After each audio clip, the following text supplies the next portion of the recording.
नमस्कार दोस्तों, आज मैं आपको धर्मराज जी की कहानी के साथ सुनी जाने वाली 5 कहानी सुनाने जा रही हूँ। पहले सुनते हैं धर्मराज जी महाराज की कहानी। प्रेम से बोलिए धर्मराज जी की जय हो। बहुत पुरानी बात है। एक गांव में एक सेठ जी रहते थे। उनके घर में सेठ और उनकी पत्नी रहते थे। दोनों में बहुत ही प्रेम था। उनके जीवन में किसी भी प्रकार का कष्ट नहीं था। बस उन्हें कोई भी संतान न थी। सेठ जी ने ज्योतिषियों को दिखाया। ज्योतिषियों ने बताया कि सेठानी को पुत्र प्राप्ति का योग नहीं है। सेठानी संतान की बहुत ही इच्छुक थी। सेठानी ने सेठ का दूसरा विवाह करने का आग्रह किया। पहले तो सेठ जी नहीं माने, लेकिन सेठानी के बार बार आग्रह करने पर सेठ का विवाह सेठानी के छोटी बहन से करवा दिया गया। सेठानी की बहन बहुत ही धार्मिक प्रवृत्ति की थी। वह धर्मराज जी का नित्य नियम निभाती थी। प्रतिदिन धर्मराज जी की पूजा आराधना करती थी। प्रतिदिन धर्मराज जी की पूजा करती और कथा कहानी कहती थी। धर्मराज जी की कृपा से थोड़े ही दिन बाद सेठ के वहाँ एक सुंदर सा स्वस्थ बालक ने जन्म लिया। बच्चे के जन्म से सेठ और उसकी दोनों पत्नियां बहुत खुश हो गईं। उनके दिन बड़े ही आराम से बीत रहे थे। लेकिन कुछ दिनों के बाद बड़ी सेठानी के मन में कुविचार ने जन्म ले लिया। वह सोचने लगी, मेरा तो इस घर में कुछ भी नहीं है, सब कुछ छोटी का ही है। मेरे पति पर भी अधिकार जमा लिया है, संतान भी उसी का है। यह कुविचार उसके मन ही मन उसे खाने लगा। इधर छोटी का बालक धीरे धीरे बड़ा हो रहा था। अब तो बड़ी सेठानी के मन का कुविचार एक विशाल वृक्ष का रूप ले लिया था। अंततः एक दिन उसने छोटी के पुत्र को रात को सोते समय मार डाला। उसके शव को उसने घर के पास वाले तालाब में फेंक दिया, जिसमें छोटी प्रतिदिन नित्य नियम का फूल फेंका करती थी। सुबह होते ही सबको इस बात का पता लग गया। पूरे घर में कोहराम मच गया। सेठ सिर पीट पीट कर रोने लगा। लेकिन छोटी सेठानी प्रतिदिन की तरह धर्मराज जी का नित्य नियम की आराधना में लीन रही, जैसे कि कुछ हुआ ही न हो। कथा कहानी समाप्त करने के बाद वह फूलों को समेटकर तालाब में छोड़ने के लिए गई। जब वह तालाब से लौटने लगी, उसी समय उसका पुत्र तालाब के भीतर से निकलकर आता हुआ दिखाई पड़ा, जैसे कि कहीं से आसपास से ही घूमकर आ रहा हो। उसी समय धर्मराज जी प्रकट होकर छोटी सेठानी से वर मांगने के लिए कहने लगे और बड़ी सेठानी के करतूतों से उसके शरीर में कीड़ों का वास कर दिया, जिससे बड़ी सेठानी को असहनीय कष्ट होने लगा। उसके शरीर में कीड़े पड़ गए थे। छोटी सेठानी ने हाथ जोड़कर कहा, प्रभु, यदि आप मुझसे प्रसन्न हैं तो मेरी इस अभागन बहन को क्षमा कर दीजिए। इसके शरीर को कष्ट मुक्त कर दीजिए। उसने बहुत बड़ा पाप किया है, किंतु आपकी दया से मेरा पुत्र मुझे वापस मिल गया है। अब आप उसे कष्टों से मुक्त करें। तब धर्मराज जी ने बड़ी सेठानी को कष्ट मुक्त कर दिया और अंतर ध्यान हो गए। छोटी सेठानी जब घर आई तो बड़ी ने उसके पैर पकड़ लिए और क्षमा की याचना करने लगी। छोटी ने उसे क्षमा कर दिया। अब सब मिलकर धर्मराज जी का नित्य नियम निभाने लगे, जिससे उनके घर में अन्य धन का भंडार भर गया। उनके शारीरिक कष्ट समाप्त हो गए और मृत्यु के बाद उनको स्वर्गलोक की प्राप्ति हुई। हे धर्मराज जी, जैसे आपने छोटी सेठानी की पुत्र की रक्षा करी, वैसे ही अपने सभी भक्तों की रक्षा करना। सब पर अपनी कृपा बनाए रखना। कहानी अधूरी हो तो पूरी करना, पूरी हो तो मान रखना। सबके नित्य नियम को पूर्ण करना। प्रेम से बोलिए धर्मराज जी की जय हो। अब सुनते हैं अवसान माता की कहानी। प्रेम से बोलिए अवसान माता की जय हो। एक समय की बात है, 2 भाई बहन थे। भाई को चिड़िया पालने का बड़ा शौक था। वह दिन और रात उन्हीं की देखभाल में लगा रहता था। जब भाई की सगाई हुई तो वह उसी दिन से दुबला होने लगा। एक दिन बहन ने भाई से इसका कारण पूछा तो उसने बताया कि मुझे किसी भी बात का कोई दुख नहीं है, किंतु मुझे यही चिंता लगी रहती है कि जब मैं बारात के साथ विवाह कराने के लिए जाऊंगा तो मेरे पीछे 3-4 दिन तक मेरी चिड़ियों को दाना पानी कौन देगा। यदि इनकी देखभाल में थोड़ी सी भी लापरवाही या देरी हुई तो कठिन परिश्रम से पाली हुई मेरी चिड़िया बेमौत मर जाएंगी। बहन ने भाई को धैर्य बधाया और कहा कि तुम जरा भी चिंता मत करो, यह काम मैं अपने जी में लेती हूँ। तुम्हारी चिड़ियों को दाना और पानी मैं स्वयं दूंगी और तुम्हारे विवाह से लौटने तक मैं उन्हें किसी भी प्रकार का कष्ट नहीं होने दूंगी। कुछ दिनों में विवाह की तिथि आने पर भाई दुल्हा बनकर बारात के साथ चला गया। बहन भी घर के नेकचार के काम में व्यस्त रहने के कारण चिड़ियों को समय पर दाना पानी न दे सकी। जब वह कुछ अवकाश पाकर चिड़िया खाने गई तो उसने देखा कि अधिकांश चिड़िया मरी पड़ी हैं। यह देखकर वह भारी संकट में पड़ गई। उसने मन ही मन औसान माता का स्मरण किया और कहने लगी, हे देवी, आपकी कृपा से चिड़िया जी उठी तो मैं दुरैया कराऊंगी। दया योग से सब चिड़िया जी उठी। तब बहन ने उनको दाना पानी दिया। चिड़ियों को दाना पानी देकर वह बाहर चली आई और अपने मन में यह विचार कर खड़ी हो गई कि यदि कोई उधर से निकले तो उनसे कुछ भुनाऊं और फिर सुहागनों को न्योता पर बुलाऊं। तभी उधर से एक बारात निकली। लड़की ने बारातियों से प्रार्थना करी, कोई मेरे चने भुनाकर ला दो, किंतु बारातियों ने इनकार कर दिया। बारात गांव से आगे चलकर एक अच्छा स्थान देखकर वहां विश्राम किया तो दूल्हा अपने आप मूर्छित हो गया। लड़की अपने घर के द्वार पर खड़ी ही थी। थोड़ी देर बाद उधर मुर्दे को कंधों पर लिए हुए कुछ आदमी जा रहे थे। लड़की ने मुर्दे के साथ जाने वाले लोगों से कहा कि कोई मेरे चने भुनाकर ला दो तो मैं सुहागनों को न्योता देने जाऊं। उनमें से एक ने कहा, क्या हर्ज है, इसके चने भुनाने में देर ही कितनी लगेगी, मुर्दा जलाने को अभी बहुत समय है। यह सोचकर कुछ लोग चने भुनाने के लिए चल दिए। तभी अर्थी पर से मुर्दा उठकर बैठ गया। यह देखकर लोगों को बहुत आश्चर्य हुआ और सबने लड़की के पास जाकर श्रद्धा से नमस्कार करके पूछा, बहन, तुमने यह क्या जादू टोना किया है कि जिससे मुर्दा जीवित हो गया? लड़की ने उत्तर दिया, मुझे इसके बारे में क्या मालूम, मेरी औसान माता जाने, औसान बीबी जाने। मैंने औसान माता से प्रार्थना की थी कि मेरे भाई की मरी चिड़िया जी उठेंगी तो मैं चने भुनाकर उनका प्रसाद बांटूंगी। उनकी पूजा के प्रसाद के लिए चने भुनाने चली थी। तुम लोगों ने जाकर चने भुनाकर ला दिए और तुम्हारा मुर्दा जी उठा। यह सब औसान माता की माया है। उन लोगों ने भी सुहागनों को न्योता पर बुलाया और औसान माता की विधि पूर्वक पूजा करी।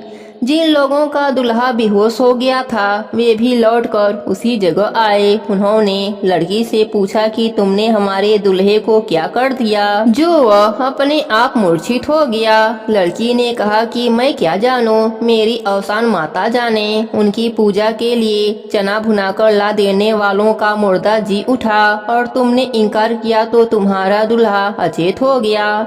इसमें मैं क्या करूं? उन लोगों ने लड़की से कहा कि हमें औसान माता की पूजा विधि बता दो, हम भी घर पहुंचकर उनकी पूजा करेंगे। लड़की ने उन्हें पूजा की विधि बता दी। पूजा का संकल्प करते ही दूल्हा स्वस्थ हो गया।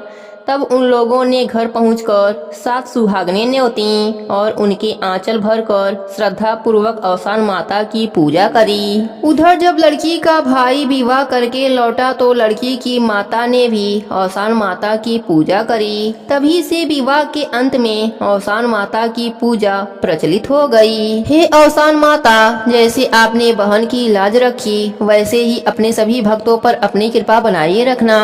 कहानी अधूरी हो तो पूरी करना, पूरी हो तो मान रखना। प्रेम से बोलिए औसान माता की जय हो। अब सुनते हैं आस माता की कहानी। प्रेम से बोलिए आस माता की जय हो। प्राचीन समय में एक राजा थे। उनका एक ही पुत्र था। राजा अपने पुत्र को बड़े लाड प्यार से पाला था, जिसके कारण उनका पुत्र बहुत ही जिद्दी हो गया। वह अपनी मनमानी करने लगा। अक्सर राजा का लड़का पनघट पर बैठकर पनिहारनियों की गगरी फोड़ देता था। जब राजा को यह बात पता चली तो राजा ने घोषणा करवा दी कि कोई भी पनघट पर मिट्टी का घड़ा लेकर न जाए। इसके बाद सभी स्त्रियां पीतल तथा तांबे की घड़े लेकर जाने लगे, लेकिन राजकुमार को फिर से शरारत सूझी तो उसने घड़ों को लोहे व शीशे के टुकड़ों से फोड़ना शुरू कर दिया। जब अपने बेटे के इस शरारत का राजा को पता चला तो उन्हें बहुत ही क्रोध आया और राजा ने अपने पुत्र को देश निकाला दे दिया। राजकुमार घोड़े पर बैठकर वन की ओर चल दिया। रास्ते में उसको 4 बूढ़ी औरतें मिलीं। तभी अचानक राजकुमार का चाबुक जमीन पर गिर गया।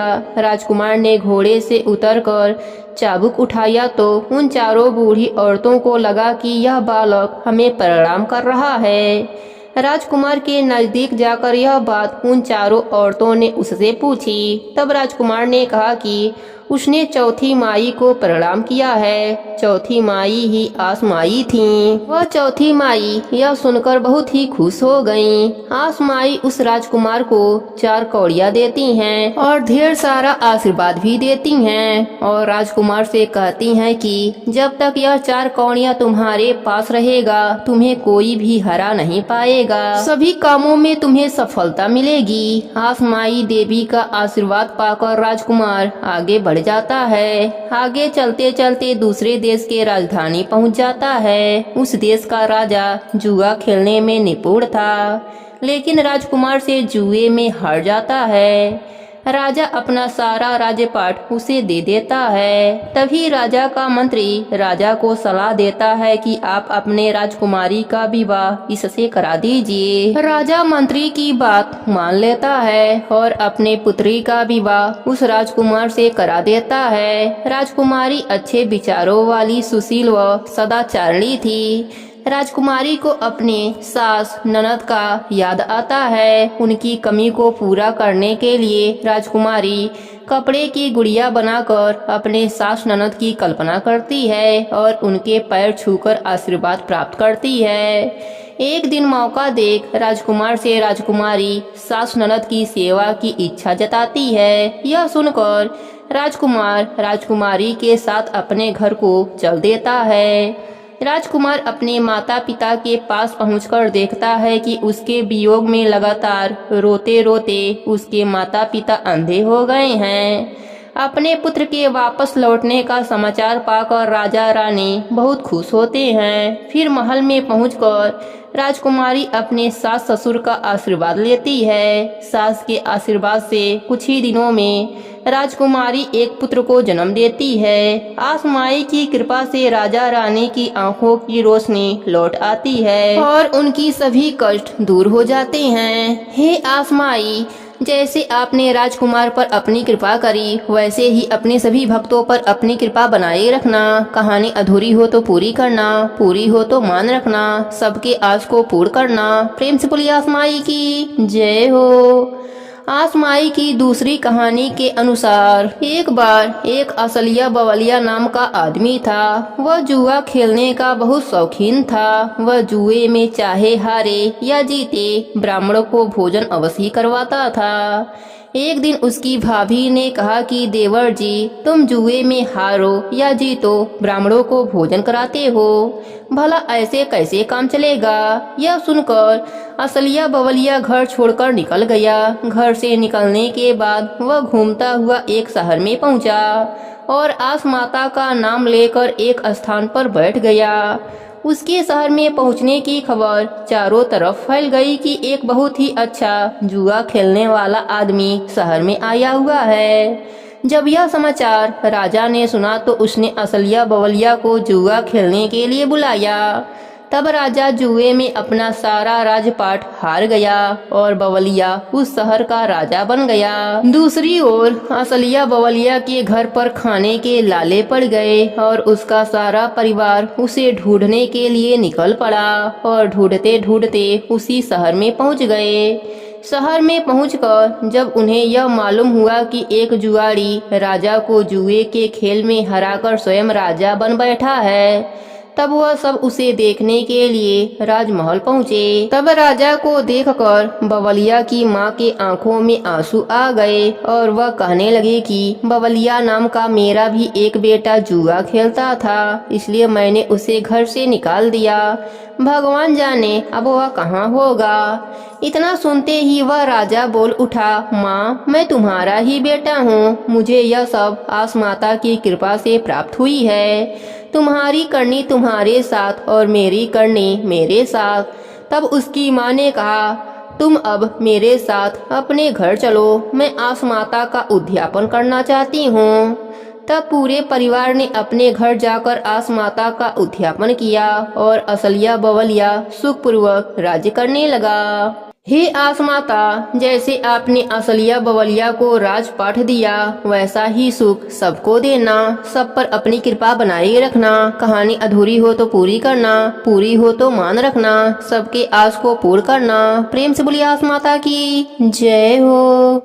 अब सुनते हैं संकटा माता की कहानी। प्रेम से बोलिए संकटा माता की जय हो। एक बुढ़िया थी। उस बुढ़िया का एक बेटा था जिसका नाम था रामनाथ। रामनाथ धन कमाने के लिए परदेश चला गया। बुढ़िया अपने पुत्र के विदेश जाने के बाद बहुत चिंतित और दुखी रहने लगी, क्योंकि बहू उसे प्रायः नित्य खरी खोटी सुनाया करती थी। इसलिए बुढ़िया प्रतिदिन चिंतित और उदास रहती और घर के बाहर स्थित कुएं पर बैठकर रोया करती थी। बुढ़िया का यह क्रम रोज चलता रहा। एक दिन कुएं में से दिए की माँ नामक एक स्त्री निकली और उसने बुढ़िया से पूछा, बूढ़ी माँ तुम इस तरह बैठकर क्यों रोती हो? तुम्हें किस बात का कष्ट है? तुम मुझे अपना दुख बताओ, मैं तुम्हारे दुख को दूर करने का प्रयत्न करूंगी। बुढ़िया ने उस स्त्री का प्रश्न सुनकर कोई भी जवाब नहीं दिया और रोती ही रही। दिए की माँ बार बार एक प्रश्न दोहराए जा रही थी। वह बुढ़िया इस बात से झुंझुला उठी। उस बुढ़िया ने दिए की माँ से कहा, तुम मुझे बार बार ऐसा क्यों पूछ रही हो? क्या सचमुच ही तुम मेरा दुख जानकर उसे दूर कर दोगी? बुढ़िया की बात सुनकर दिए की माँ ने उत्तर दिया, मैं अवश्य ही तुम्हारे कष्टों को दूर करने का प्रयत्न करूंगी। बुढ़िया ने दिए की माँ का ऐसा आश्वासन पाकर कहा, मेरा बेटा कमाने के लिए परदेश चला गया है। उसके पीछे मेरी बहू मुझे बहुत बुरा भला कहती है, यही मेरे दुख का कारण है। बुढ़िया की बात सुनकर दिए की माँ ने कहा, यहाँ के वन में संकटा माता रहती हैं, तुम अपना दुख उनसे सुनाकर कष्ट से छुटकारा पाने के लिए प्रार्थना करो।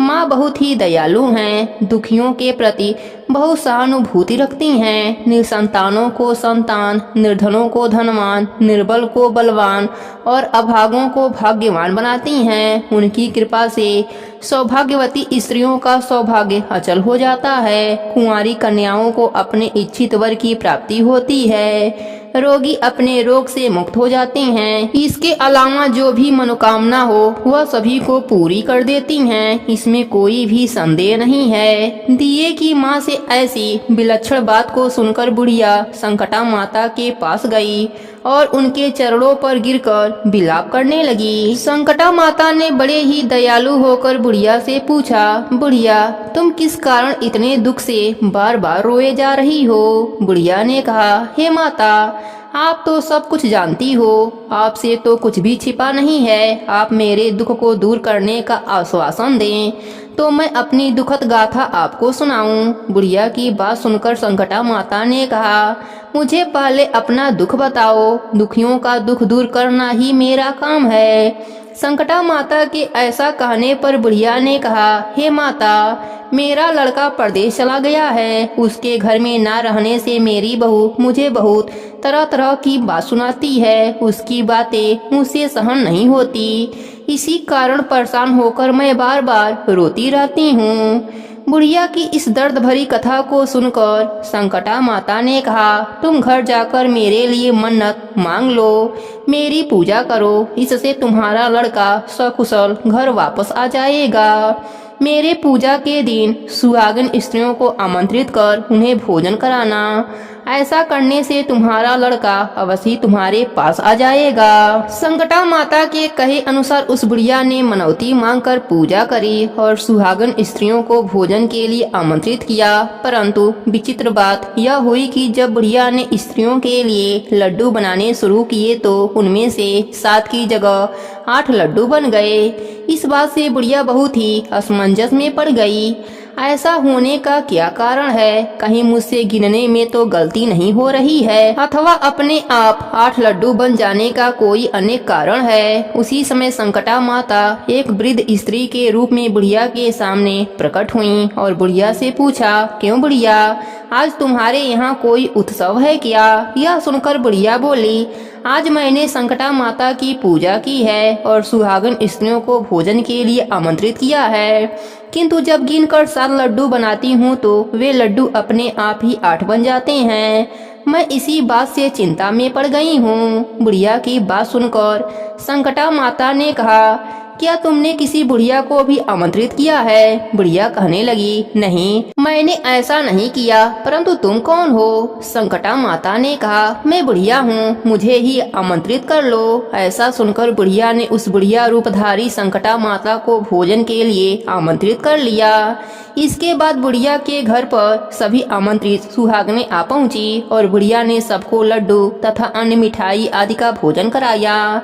इससे संकटा माता उस बुढ़िया पर बहुत प्रसन्न हुई और माता की कृपा से उस बुढ़िया के बेटे के मन में अपनी माता और पत्नी से मिलने की इच्छा उत्पन्न हुई और वह अपने घर के लिए चल दिया। कुछ दिन बीतने के बाद वह बुढ़िया संकटा माता की पूजा कर सुहागनों को भोजन करा रही थी कि किसी ने उसके लड़के के आने की सूचना दी, लेकिन बुढ़िया अपने काम में लगी रही। उसने कहा, लड़के को बैठने दो, मैं सुहागनों को जिमा कर अभी आती हूँ। लड़के की बहू ने पति के आने का समाचार सुना। उसी क्षण पति के स्वागत के लिए तुरंत घर की ओर से चल दी। लड़के ने अपने पत्नी को देखकर मन में सोचा कि मेरी स्त्री मेरे प्रति कितना प्रेम रखती है, जो खबर पाते ही मुझसे मिलने आ पहुंची। परंतु मेरी माँ को मुझ पर जरा भी प्रेम नहीं आता है। मेरे आने की खबर पाकर भी मेरी माँ मुझसे मिलने नहीं आई। जब पूजा का काम समाप्त हो गया, सभी सुहागनें भोजन करके अपने अपने घर को लौट गईं। बुढ़िया अपने बेटे से मिलने के लिए उसके पास पहुंची। माँ के आने पर लड़के ने पूछा, माँ अब तक कहाँ थी? माँ ने कहा, बेटा, मैंने तुम्हारी कुशलता के लिए संकटा माता से मनौती मांग रखी थी, उसी को पूरा करने के लिए सुहागनें जिमा रही थी। संकटा माता की कृपा से उसका मन अपनी पत्नी से हट गया। उसने माँ से कहा, माँ, या तो मैं यहाँ रहूँगा या यह रहेगी। बुढ़िया ने कहा, बेटा, तुम्हें मैंने बड़ी कठिन तपस्या से पाया है, इसलिए तुम्हें छोड़ नहीं सकती। इसलिए चाहो तो बहू का भी त्याग करना पड़े, मैं कर लूंगी। अतः लड़के ने अपने स्त्री को घर से निकाल दिया। घर से निकलकर बाहर आई तो बहुत दुखी मन से एक पीपल के पेड़ के नीचे बैठकर रोने लगी। एक राजा उधर से जा रहा था। उसे रोता देखकर राजा रुका और पूछा, तुम क्यों रो रही हो? तब उसने अपनी सारी व्यथा राजा को कह सुनाई। राजा ने कहा, आज से तुम मेरी धर्म की बहन हुई, इसलिए रो मत। मैं तुम्हारे सभी कष्टों को दूर करने का प्रयास करूंगा। यह कहकर राजा उस स्त्री को अपने महल में लेकर आ गया। महल जाकर राजा ने रानी को सारी कथा सुनाई और रानी को कहा, देखो, आज से मेरी यह धर्म की बहन है, इसी महल में रहेगी और इसको किसी भी प्रकार का कष्ट नहीं होना चाहिए। राजा के यहाँ पहुंचकर कुछ दिन बाद धर्म से प्रेरित होकर रामनाथ की स्त्री ने भी संकटा माता का व्रत आरंभ कर दिया और संकटा माता के निमित्त सुहागनों को भोजन कराने के लिए आमंत्रित किया। उसने रानी को भी आमंत्रित किया। जब सभी सुहागनें लड्डू खाने लगी तो रानी ने कहा, मुझे तो रबड़ी मलाई और स्वादिष्ट मिष्ठान की हजम नहीं होती है, यह पत्थर समान लड्डू कैसे हजम होंगे? ऐसी अवहेलनापूर्ण बातें कहकर रानी ने लड्डू खाने से मना कर दिया। कुछ समय के बाद संकटा माता की कृपा से रामनाथ अपने पत्नी को खोजते हुए राजा के महल में आया। वहां आकर अपने पत्नी को संकटा माता की पूजा करते हुए देखा तो संकटा माता को हाथ जोड़कर प्रणाम किया और अपने पत्नी से कहा, प्रिय, मेरे अपराध को क्षमा करो। पत्नी ने कहा, ना, यह सब प्रारब्ध से ही होता है, इसमें आपका कोई दोष नहीं है। आप मेरे ईश्वर रूप हो, मेरे ही अपराध को क्षमा करें। यह कहकर दोनों ने विधि पूर्वक संकटा माता व्रत की कथा सुनी। संकटा माता की पूजा करी। पूजा को समाप्त कर सुहागनों को जिमा कर दोनों पति पत्नी अपने घर की ओर प्रस्थान के लिए तैयार हुए। जाते समय रामनाथ की स्त्री ने राजा रानी से कहा, जब मुझ पर दुख पड़ा था तो आप लोगों ने धर्म बहन बनाकर मुझे आश्रय दिया था। यदि आपको किसी भी तरह की सहायता की आवश्यकता हो तो मेरी कुटिया में निसंकोच चले आना। ऐसा कहकर दोनों पति पत्नी अपने घर को चले आए। संकटा माता के प्रसाद का निरादर करने के कारण रानी पर भारी संकट आन पड़ा। रामनाथ की बहू के जाते ही उनका राजपाट नष्ट हो गया। ऐसी विपत्ति में पड़कर रानी ने राजा से कहा, ना मालूम वह तुम्हारी धर्म की बहन कैसी थी, उसके यहाँ से जाते ही सब कुछ नष्ट हो गया। रानी ने राजा से कहा, जाते समय वह कहकर गई थी, जब मेरे पर कष्ट पड़ा था तब मैं तुम्हारे यहाँ आई और कदाचित तुम्हारे ऊपर कोई भी कष्ट पड़े तो तुम मेरे घर चले आना, इसलिए हम लोगों को उसके वहाँ चले चलना चाहिए। ऐसा विचार कर राजा रानी दोनों ही अपने धर्म के बहन के घर गए। वहां जाकर रानी ने कहा, बहन, तुम्हारे जाते ही ऐसा क्या हो गया कि हमारी सारी संपत्ति नष्ट हो गई। हम लोग बहुत परेशानी में पड़े हुए हैं। रानी की बात सुनकर रामनाथ की स्त्री ने कहा, बहन, मैं तो कुछ नहीं जानती, मेरी तो सब करता धरता संकटा माता है, इसके अतिरिक्त कोई दूसरा नहीं। इसलिए मेरी राय में तुम संकटा माता से अपनी भूलों के लिए क्षमा याचना करो। उन्हीं की मान मनौती से तुम्हारा काम बन जाएगा। तुम्हारे सारे बिगड़े काम अपने आप सुधर जाएंगे। रामनाथ की स्त्री की बातें सुनकर रानी ने श्रद्धा भक्ति से संकटा माता का व्रत किया और सुहागनों को जिमा कर अनजाने में हुई अपनी सब भूलों के लिए संकटा माता से बार बार क्षमा मांगी। रानी के ऐसा करते ही संकटा माता प्रसन्न हो गईं और रात में रानी को सपने में कहा कि तुम दोनों पति पत्नी अपने महल को चले जाओ, वहां जाकर मेरी पूजा करना और मेरे निमित्त सुहागनों को जिमाना। ऐसा करने से तुम्हारा गया हुआ राजपाट तुम्हें दोबारा वापस मिल जाएगा। सुबह होते ही रानी ने अपने सपने की बात राजा को बताई। रानी की बात सुनते ही राजा उसी क्षण रानी को साथ लेकर अपने महल की ओर चल दिया। महल में आने के बाद राजा रानी ने संकटा माता के कहे अनुसार पूर्ण भक्ति भाव से माता संकटा की पूजा करी और सुहागनों को भोजन कराया। ऐसा करने से उनका बिगड़ा हुआ सारा समय सुधर गया और सारा राजपाट उन्हें वापस मिल गया और वह पहले की तरह राज्य को भोगने लगे। हे संकटा माता, जैसे आपने सास बहू और राजा रानी पर अपनी कृपा करी, वैसे ही अपने सभी भक्तों पर अपनी कृपा बनाए रखना। कहानी अधूरी हो तो पूरी करना, पूरी हो तो मान रखना। सबके नित्य नियम और व्रत को पूर्ण करना। प्रेम से बोलिए संकटा माता की जय हो।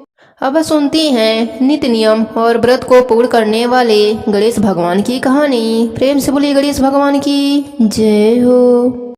बहुत पुरानी बात है।